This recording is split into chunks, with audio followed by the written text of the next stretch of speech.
기도하지 않고 결정한 좋은 생각은 상책이 아닙니다. 기도하지 않고 결정한 좋은 생각은 상책이 아닙니다. 라는 제목으로 말씀을 좀 나누겠습니다. 다윗은 사울 왕을 언제까지 피해서 도망 다니는 삶을 살 수가 없었습니다. 그도 그럴 게 이제는 다윗 혼자가 아니라 다윗이 거느리고 있는 병사만 600명이 넘습니다. 그리고 그의 식솔까지 한다 그러면 한 2,000에서 한 3,000명 정도가 함께 이곳저곳을 돌아다녔을 것이다라고 예측을 합니다. 그러니까요, 이 많은 사람들이 움직이면 쉽게 사람들에게 노출되죠. 그러니까 더 이상 다윗이 사울 왕에게 숨을 수가 없는 겁니다. 더군다나 사울 왕이 다윗이 옷자락만 베고 살려준 것을 봤을 때 이 다윗의 은혜에 고마워서 다윗을 축복까지 하죠. 그리고 내가 다시는 너를 추격하지 않겠다. 그렇게 말을 했는데 우리 지난 시간에 10사람들이 다시 다윗이 이곳에 있다라고 고발을 합니다. 그러니까 다시 이 사울 왕이 다윗을 죽이겠다고 3,000명의 군사를 끌고 내려오는 것을 보게 되어지죠. 그러면서 또 이제 하나님께서 다윗을 지켜주시는 그런 은혜를 입잖아요. 그래서 사울 왕과 3,000명의 군사들이 한꺼번에 다 잠들어서 다윗과 군사들이 와도 알지 못하는 그런 상황 가운데 놓이게 되어지죠. 이 사건들을 통해서 다윗은 하나님께서 자신을 지키고 보호한다는 사실들을 경험하지만 문제는 뭐냐면 사울 왕을 믿을 수가 없는 겁니다. 사울 왕이 뭐 더 이상 내가 너를 쫓지 않겠다라고 이야기하지만 또 다시 쫓아다니는 그런 사울 왕의 그런 못된 삶의 이 습성들이 계속해서 반복되는 것을 보면서 이제는 사울 왕의 말을 믿지 않죠. 그러니까 이 사울 왕의 손으로부터 이제 이 많은 사람들이 죽지 않고 사는 방법은 도대체 뭘까라고 다윗은 고민할 수밖에 없습니다. 그래서 다윗이 고민을 하다가 방법을 찾는데 그 방법이 뭐냐면 블레셋으로 가기로 결정한 겁니다. 우리 1절의 말씀을 우리가 지금 있는 개역 개정 이전에 봤던 개역 성경으로 좀 같이 읽어보겠습니다. 같이 읽죠. 시작.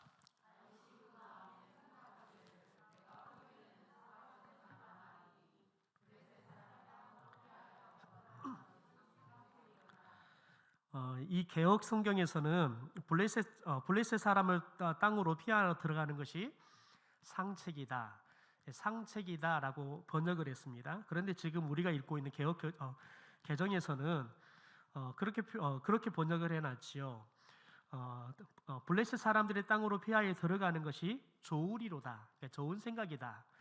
그렇게 번역을 해놓은 걸 봅니다. 여러분 한번 생각해 볼까요? 이 블레셋을 그냥 블레셋으로 생각하시면 안 됩니다. 다윗과 블레셋이 만나게 되는 첫 번째 만남이 어떤 만남입니까? 기억이 나십니까? 목동이었던 다윗이 하루아침에 장소를 확 들은 사건이 뭡니까? 네, 골리앗과의 전쟁입니다. 그런데 여러분, 골리앗은 어느 나라의 장수였습니까? 네, 블레셋 나라의 장수였습니다. 그러니까 지금까지는 이 다윗이 골리앗을 죽이기 전까지는 블레셋은 이스라엘과 전쟁을 하면 백전백승이었습니다. 늘 이 이스라엘 나라를 괴롭히는 그런 적대국 중에서 가장 강력한 적대국이었습니다. 그런데 이 어린 소년이었던 다윗이 나와가지고는 여러분 그 장수 중에 장수였던 골리앗을 더군다나 이 돌멩이 하나 가지고 죽여버렸습니다. 그러니까 이 블레셋 군대가 갑자기 사기가 완전히 확 꺾여버려서 이스라엘에게 대패를 하게 되어지죠. 그러니까 여러분, 블레셋 사람들에게 있어서 다윗은 아마 여러분 삼척동자도 모를 사람이 없을 만큼 유명한 사람일 겁니다. 골리앗도 너무너무 잘 알지만 아마 골리앗보다 더 명성이 있는 사람이 다윗이었을 겁니다. 여러분, 그런데 다윗하면 좋은 이미지가 아닌 겁니다. 다윗하면 블레셋 사람들 중에서 내가 언젠가는 다윗을 잡아 죽일 거라는 여러분 그런 복수의 칼날을 품는 사람들이 아마 한둘이 아니었을 겁니다. 여러분 그런데 다윗이 그런 적대국의 나라에 있던 블레셋으로 들어가는 것을 결정했다는 것, 선택했다는 겁니다. 여러분 왜 다윗이 블레셋으로 들어가는 것을 결정했겠습니까? 여러분 블레셋으로 들어간다는 것은 다윗은 죽으러 가는 것과 마찬가지입니다. 왜냐하면 거기는 다윗을 다 적으로 생각하는 사람들 뿐이 없기 때문에 그렇습니다. 그런데 왜 다윗은 왜 블레셋으로 피해서 들어가는 것을 결정했냐는 겁니다. 크게 우리가 두 가지를 생각할 수 있습니다. 첫째는 지금 다윗이 왜 블레셋으로 피해 도망가려고 합니까? 이 사울왕의 추격으로부터 완전히 벗어나기 위해서 그렇습니다.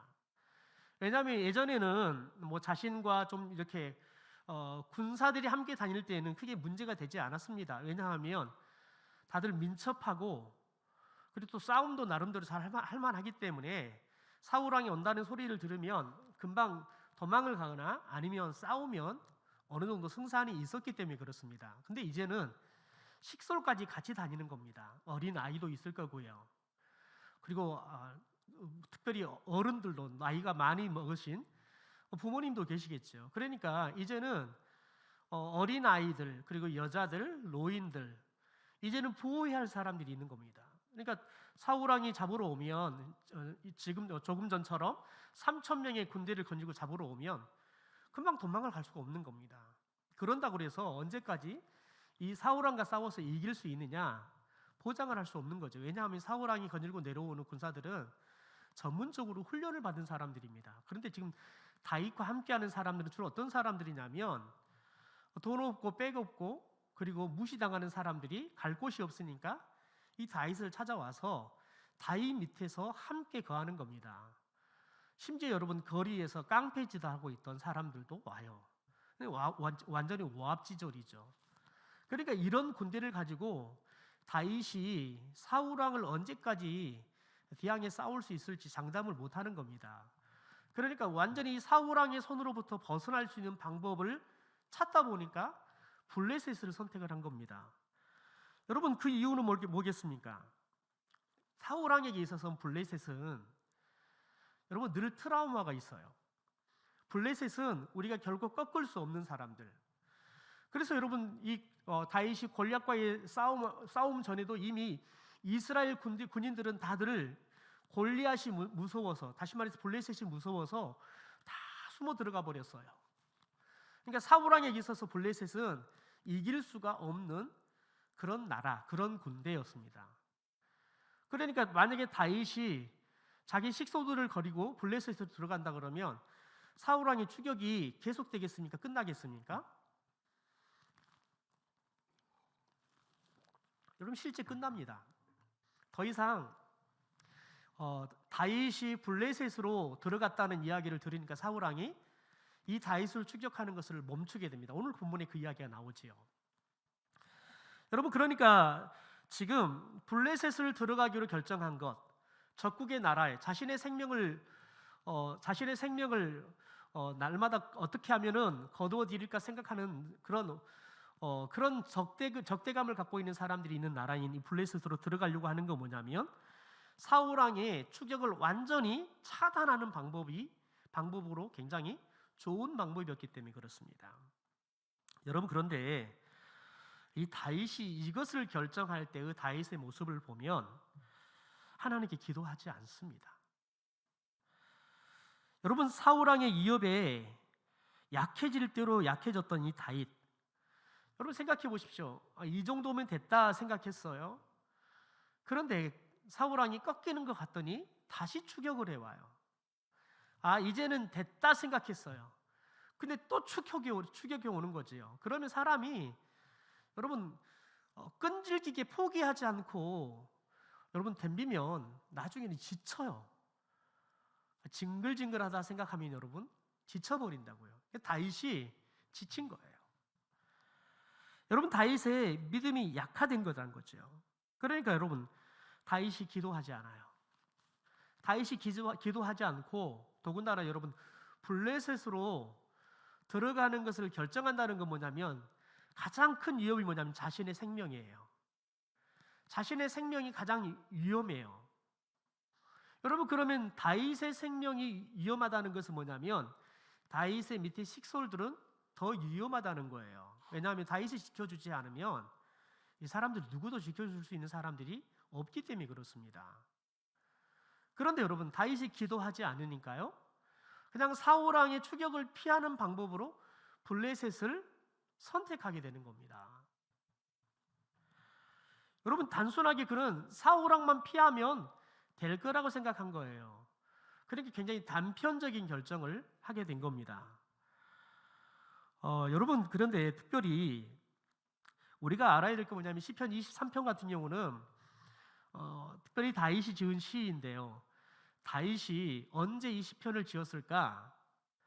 실은 그 시편의 23편의 내용만 쭉 보면 굉장히 목가적입니다. 다시 말해서 굉장히 삶이 평안한 가운데 그냥 유유자적하다가 지은 시처럼 느껴져요. 그리고 산전수전 다 겪고 난 다음에 하나님께서 그냥 다 축복을 해주고서 이제는 그 축복을 누리며 살아가면서 지은 시처럼 보여요. 여러분, 그런데 시편 23편에 이 시는 언제 지은 거냐면 다윗이 사울 왕을 피해서 도망 다니는 그 시절에 지은 시예요. 여러분, 그런 다윗이었던, 내가 사망의 음침한 골짜기를 다녀도 내가 두려워하지 않는다. 왜냐하면 하나님이 나와 함께 하시기 때문에 그렇다.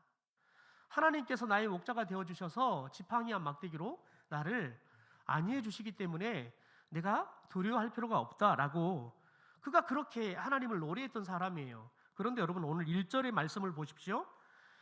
이렇게 말합니다. 다윗이 그 마음에 생각하기를 내가 후일에는 사울의 손에 붙잡히리니. 보세요. 다윗이 마음에 생각했던 어떤 생각을 했어요? 내가 사울 왕에게 잡힌다는 거예요. 이 말이 뭐냐면 내가 사울 왕에 잡혀서 죽을 수 있다는 것을 생각하는 거예요.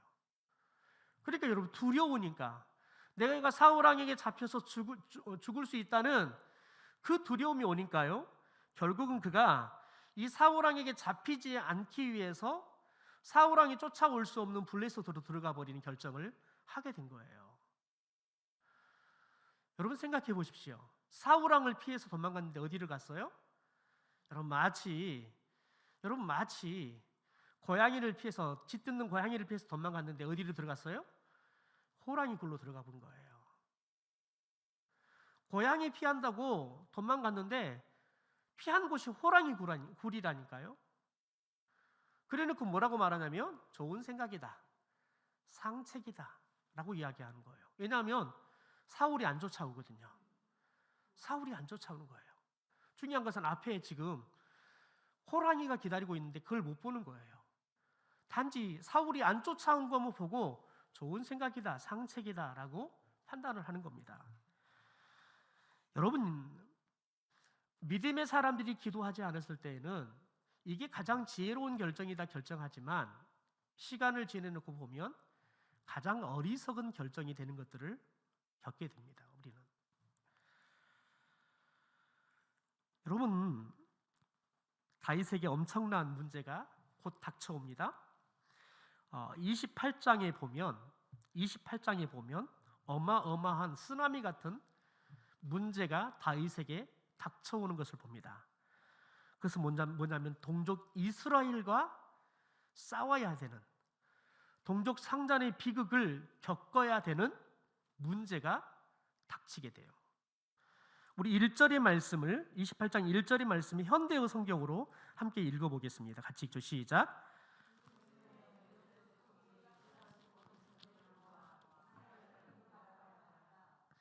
아기스는 다윗에게도 공격에 가담할 것을 명하였다.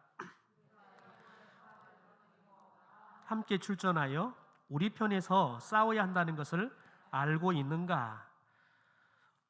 여러분, 이게 사울 왕 피해서 왔더니 이제는 이스라엘 군인들과 싸워야 되는, 이스라엘 군대와 싸워야 되는 문제가 생기는 겁니다. 그러니까 다윗이 이렇게 대답합니다. 같이 한번 읽죠. 2절입니다. 시작.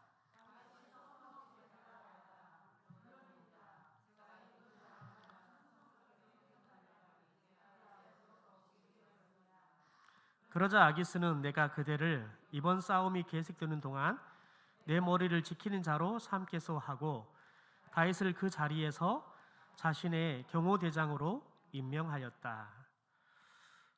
여러분 여기까지 우리가 좀 봅시다. 여러분 우리가 지금 28장의 말씀을 훌쩍 뛰어넘어와서 28장의 말씀을 봤습니다. 그것은 다윗이 좋은 생각이라고 상책이라고 결정을 했는데 그것이 좋은 생각이 아니라 상책이 아니라는 것을 보기 위해서 27장의 이야기들을 건너뛰어서 28장으로 넘어왔습니다. 여러분 28장으로 바로 넘어와 보니까 야 이게 정말 좋은 생각이 아니었구나라는 것들을 알게 돼요. 그런데 여러분 우리들은 왜 그럼에도 불구하고 좋은 생각이라고 말하냐면 막상 그 결정을 하고 보니까 사울왕도 쫓아오지 않아요. 그러니 가장 큰 문제가 해결이 되었어요. 그러니까 좋은 생각이라고 이야기하는 겁니다. 여러분 더 중요한 게 있습니다. 더 중요한 건 뭐냐면 이곳에서 1년 4개월을 머물면서 특별히 여러분 아기스 특별히 가드 왕이었던 마옥의 아들이었던 이 아기스에게 충성을 다합니다. 신하가 되어져요. 그러면서 이곳에 머물면서 아기스에게 무엇을 요구하냐면 우리 식솔들이 머물 수 있는 땅을 좀 주십시오라고 요구를 해요. 그러니까 이 가드 왕이었던 아기스가 이것을 굉장히 좋게 생각하게 되어집니다. 왜냐하면 아주 중요한 건 뭐냐면 다윗은 골리앗을 물질렀던 명장 중에 명장이에요. 그 이후에도 이스라엘 군대를 거닐고 내려와서 블레셋을 끊임없이 격침시켰던 그런 장수였단 말이죠. 더군다나 여러분 다윗뿐만 아니라 다윗과 하는 600명의 군사가 있어요. 그의 식솔이 2천이 3천이 돼요. 이 거대한 무리가 지금 어디 들어와 있냐면 이 아기스 왕이 머물고 있는 우리로 말하면 마치 여러분 수도 한가운데 들어와 있는 거예요. 그러니까 언제든지 반란을 일으킬 수 있는 위험이 있는 겁니다. 그런데 이 다윗이 뭐라고 말하냐면 우리가 거할 수 있는 땅을 달라는 거예요. 그러니까 여러분 그러니까 아기스가 이 이야기를 굉장히 좋게 여깁니다. 우리 6절의 말씀을 현대어 성경으로 28장 6절의 말씀을 현대어 성경으로 같이 한번 읽어볼까요? 같이 좀 시작. 그러자 아기스는 오래 생각해 볼 것도 없이 그날에 유다의 최남단에 있는 성읍 시글락을 다윗의 소유로 내어주었다. 그래서 시글락은 오늘날까지 유다 왕실의 영지가 되었다. 그러니까 여러분 아기스가 이 다윗과 다윗의 식솔들이 거할 땅을 어디에 두냐면 자신이 머무르는 도성에서 가장 먼 저 최남단의 시글락이라는 곳에다가 거기 가서 머물러라고 보내버려요. 그러니까 일단은 다윗을 자신의 충신으로 데리고 있는 것은 굉장히 유리하죠. 왜냐하면 전쟁을 너무 잘하니까. 그런데 늘 위험한 거예요. 언제든지 반란을 일으킬 수 있으니까. 그 이미 이스라엘을 향할 때는 자신에게 큰 도움이 되지만 그 칼날을 자신에게 향했을 때에는 골리앗이 당한 것처럼 자기도 꼼짝없이 당할 수 있는데 이게 다윗이 스스로가 우리가 거할 수 있는 땅을 달라고 요구를 하는 거예요. 그러니까 어떻게 하냐면 제일 최남단 시글락에다가 그 땅을 내어주면서 거기 가서 거하라는 거예요. 여러분 그런데 이게 다윗 생각과 아기스 생각이 딱 맞아떨어져요.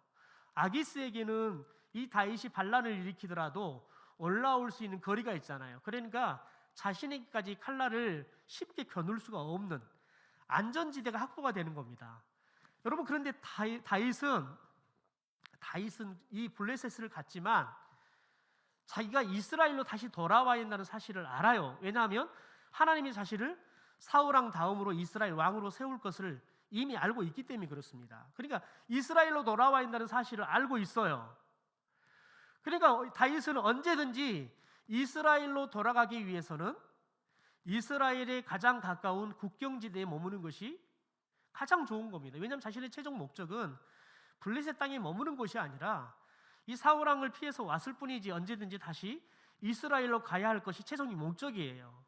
그러니까 이게 다윗의 의도와 아기스의 의도가 딱 맞아떨어지니까 시글락에 가서 거하게 됩니다. 여러분 그런데 이 다윗이 시글락에 가서 무엇을 하는지 아십니까? 그 국경지대에서 국경지대에 머물면서 그 국경지대에 머물고 있는 이스라엘 백성들을 지켜 보호해주는 일들을 하게 돼요. 여러분, 우리 그 말씀을 좀 같이 좀 봐볼까요? 우리 8절의 말씀, 27장 8절의 말씀을 좀 같이 한번 읽어보시죠. 같이 읽겠습니다. 시작. 다윗과 그의 사람들이 올라가서 고술 사람과 기르스 사람과 아말렉 사람을 침노하였으니 그들은 옛적부터 술과 애굽 땅으로 지나가는 지방의 주민이라. 여러분, 여기서는 구술 사람, 기르스 사람, 아말렉 사람, 이 사람들은 어떤 사람들이냐면 계속해서 대대로 이스라엘 백성들을 괴롭히는 사람들이에요. 그러니까 이스라엘 사람들을 계속해서 괴롭혀서 이스라엘 사람들이 너무 힘들게 했던 사람들이에요.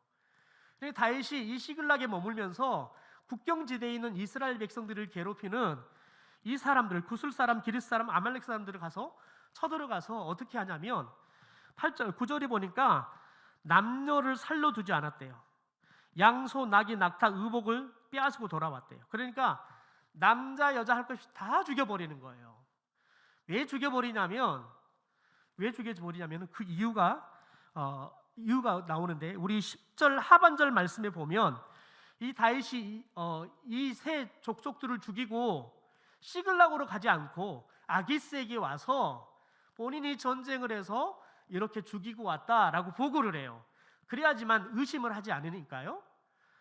여러분, 그런데 다윗이 10절 하반절에 어떻게 보고하느냐, 누구와 전쟁을 했는지 이야기를 하는데 보세요. 같이 읽어보죠. 시작. 다윗이 이르되 유다 네겝과 여라무엘 사람의 네겝과 겐 사람의 네겝이니이다. 여러분, 다윗이 그가 정말 가서 죽였던 것은 구술 사람이에요. 기르스 사람이에요. 아말렉 사람들이에요. 이 사람들은 블레셋과 함께 했던 사람들입니다. 블레셋의 아군이에요. 그런데 정작 여러분, 다윗이 블레셋의 아군들을 다 죽여버리고 와서는 이 아기스에게 뭐라고 말하냐면 유다 네겝, 여라무엘의 사람의 네겝, 겐 사람의 네겝, 이 사람들을 가서 우리들이 다 죽이고 왔습니다라고 이야기를 해요. 여러분, 그런데 이 사람들은 어떤 사람들이냐면 블레셋을 괴롭히는 사람들이에요. 블레셋의 적국이에요. 그러니까 여러분, 아기스가 어떻게 생각하겠어요? 와, 다윗이 진짜 우리나라를 위해서 싸우는 거라는 생각을 하는 겁니다. 여러분, 여기서 네겝이라는 네게부라는 말인데요, 남방이에요. 남쪽 끝. 또 그런 의미도 있어요. 사막 아니면 반사막. 그러니까 여러분, 특별히 이스라엘 지역은 살기 좋은 지역이 된 북쪽이에요. 북쪽. 남쪽은 살기가 힘들어요. 왜냐하면 일단은 비도 없어요. 토양도 좋지가 않아요. 그래서 남쪽으로 가면 갈수록 사람들이 가난해요. 그리고 여러분이 잘 많이 들은 헐몬산은 이스라엘 땅 중에 가장 북쪽에 있어요. 그래서 여러분, 대부분 이 고란 광야 뭐 이런 쪽에 사가나 이런 게 굉장히 많이 나오거든요. 다 북쪽이가 있어요. 일교차가 좀 심해서 사과 이런 게 굉장히 맛있게 나와요. 성지순례 가서 사과를 사 먹었는데 사과가 굉장히 적어요. 조목만 하는데 정말 달아요. 그러니까 남쪽은 거의 사막지대예요. 아니면 반사막지대예요. 살기가 힘든 지역이란 말이죠. 그런데 여러분, 지금 다윗이 와가지고 아기스에게는 이 블레셋을 괴롭혔던 사람들을 우리가 내려가서 그 사람들을 죽이고 이렇게 전리품을 가져와서 왕에게 바칩니다라고 보고를 하는 거예요. 그러니까 아기스가 굉장히 다윗을 좋게 생각합니다. 굉장히 좋게 생각하게 돼요. 그러니까 여러분, 다윗은 지금 다윗이 블레셋을 들어왔지만 언제든지 다시 이스라엘로 돌아가기 위해서 시글락을 요구를 한 겁니다. 그리고 더 나아가서는 이 시글락에 1년 4개월 머물면서 끊임없이 다윗이 했던 일은 뭐냐면 자신의 국경지대에 있는 이스라엘 사람들을 보호하고 지켜주고 괴롭히는 사람들을 그냥 처단하는 일들을 하게 된 거죠. 여러분, 그런데 여기까지는 좋았어요. 여기까지는 좋았는데 문제가 뭐냐면, 오늘 우리가 읽었던 28장 1절의 문제는 뭐냐면 블레셋이 이스라엘과 전쟁을 하면서 아기스가 다윗에게 요청하는 겁니다. 너도 이 이스라엘과 전쟁에 참전해라 라고 이야기하는 겁니다. 여러분, 이 일이 닥칠 것은 생각을 못했던 거죠. 이 일이 닥칠 걸 생각을 못했던 거예요. 그래서 여러분 27장까지는 다윗이 블레셋으로 들어가는 판단은 정말 좋은 생각처럼 보여요. 실제 이스라엘 나라를 위해 좋은 일을 하죠. 여러분, 그런데 여러분, 다윗이 그곳에 살면서 좋은 일을 하는데 거짓말을 해요. 아기스에게 거짓말을 한다고요. 여러분, 거짓말은 하얀 거짓말도 거짓말이에요. 하나님은 여러분 하얀 거짓말이기 때문에 내가 그건 용서해 줄 게 없어요. 거짓말은 거짓말이에요. 여러분, 우리들이 기도하지 않고 결정한 상책은 여러분 좋은 생각인 것 같지만 곧 시간이 지나면 그게 참 미련한 생각이었다는 것을 쉽게 깨닫게 돼요. 실제 성서학자들은 이 다윗이 이 블레셋에 머무는 1년 4개월 동안 영적으로 굉장히 고갈된 상태였다라고 이야기해요. 그 증거가 뭐냐면 시편에 나오는 150편의 시편 중에서 다윗이 지은 시가 73편 정도 된다고 분류를 합니다. 그런데 그렇게 많은 시편을 지었던 다윗이 이 블레셋에 머무는 1년 4개월 동안은 단 한 편의 시도 짓지 않아요. 왜냐하면 그가 영적으로 완전히 번아웃 돼 본 거예요. 그 기도하지도 않은 거예요. 하나님의 음성을 듣지도 않아요. 인간의 지혜 가지고 사는 거예요. 동족을 위해서 여러분 가서 전쟁을 하지만 갔다 와서는 그가 뭐 해야 돼요? 거짓말해야 되는 거예요. 여러분, 기도하지 않는 삶은 착한 일을 해놓고도 우리나라를 위해서 민족을 위해서 일해놓고도 거짓말이 한다고요. 여러분, 그래서 기도하지 않는 삶은 저와 여러분에게 가장 좋은 판단이라고 결정을 내리지만 조금 시간 내려면 그것이 최악의 결정이었다는 사실들을 알게 돼요. 여러분, 그래서 기도하지 않는 결정을 가지고 그렇게 결정했더니 너무너무 일이 잘 돼간다. 여러분, 이렇게 생각하잖아요. 그러면 깨달아야 돼요. 잘 기도하지 않고 결정을 했는데 그 일이 잘 돼간다? 그러면 곧 쓰나미 같은 문제가 닥쳐온다는 사실을 기억해야 돼요.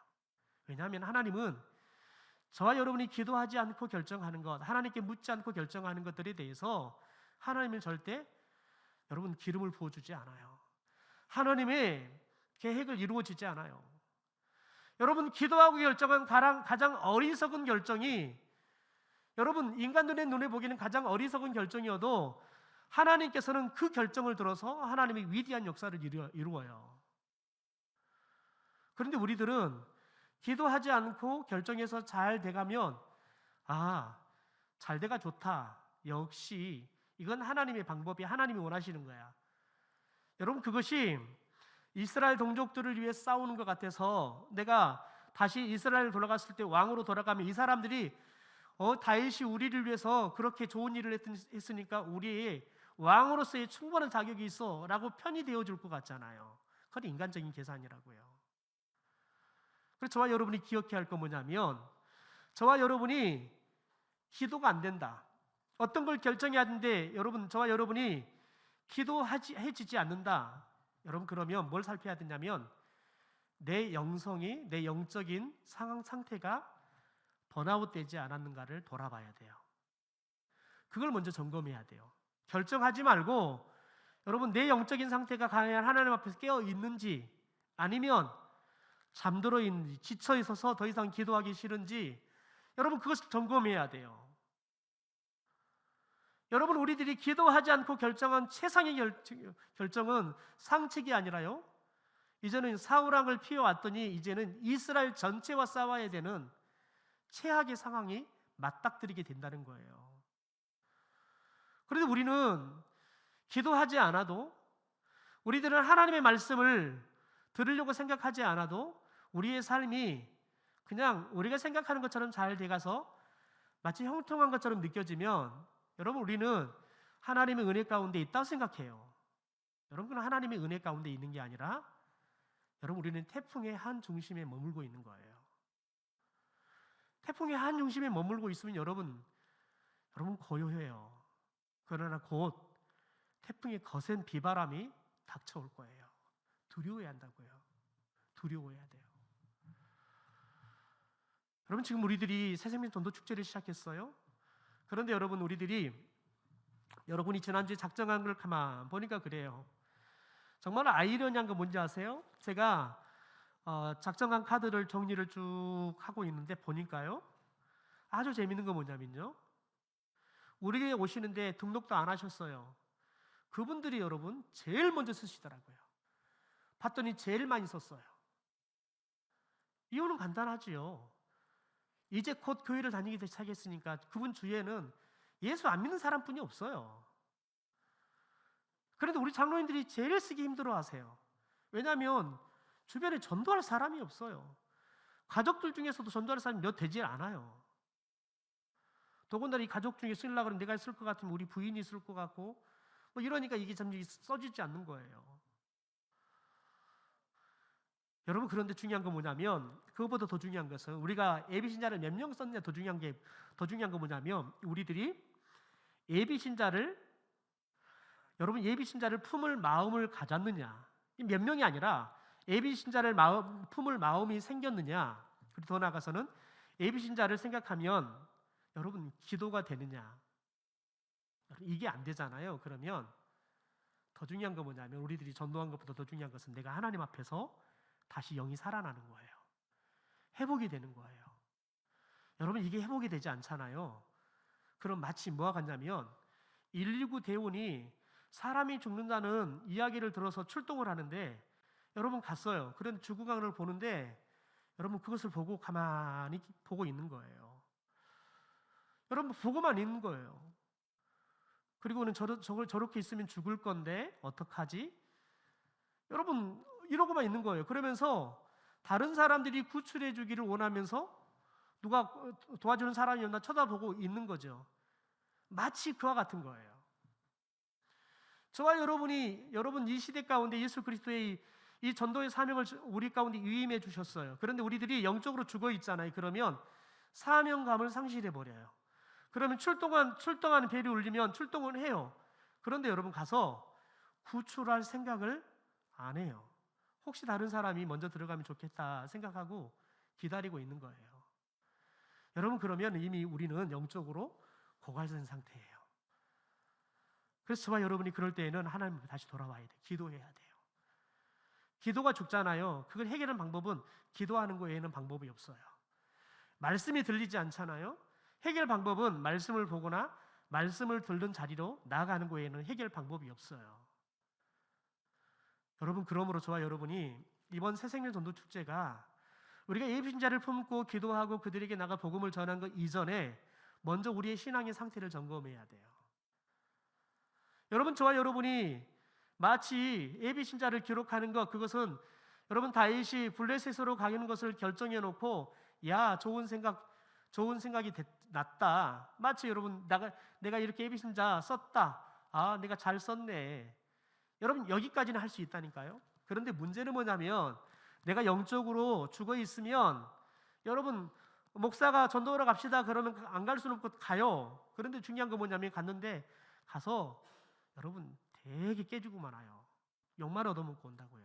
왜냐하면 내가 준비되지 않으면 여러분 가서 영적으로 승리하고 돌아오는 게 아니라 영적으로 패배하고 돌아온다고요. 그래서 저와 여러분이 기도해야 되는 거예요. 저와 여러분이 말씀으로 돌아가야 되는 거예요. 복음의 능력들을 우리들이 다시 경험해야 되는 거예요. 여러분, 복음의 능력이 경험되지 않으면 전도할 엄두가 나지 않아요. 왜냐하면 우리들이 복음이 들려주면 사람들은 이 복음 앞에 다 거꾸러지고 예수 그리스도를 만나게 될 것이야 확신이 있으면 여러분 따지도 묻지도 않고 가서 복음을 전해요. 그러나 우리들이 복음의 능력이 경험되지 않고 확신이 없으면 이렇게 이걸 전한다고 사람들이 믿을까? 여러분, 이 의문점이 생기면 더 이상 나갈 수가 없어요. 더 이상 복음을 전할 수 없어요. 그 복음을 나가 전해도 사람들이 절대 변하지 않아요. 여러분, 그래서 저와 여러분 안에 성령을 통해서 우리의 굳어버린 영적인 마음의 이 밭들이 다시 기경이 되어서 옥토와 같은 마음들로 변화되어지는 그런 시간이 되기를 주님의 이름으로 축원합니다.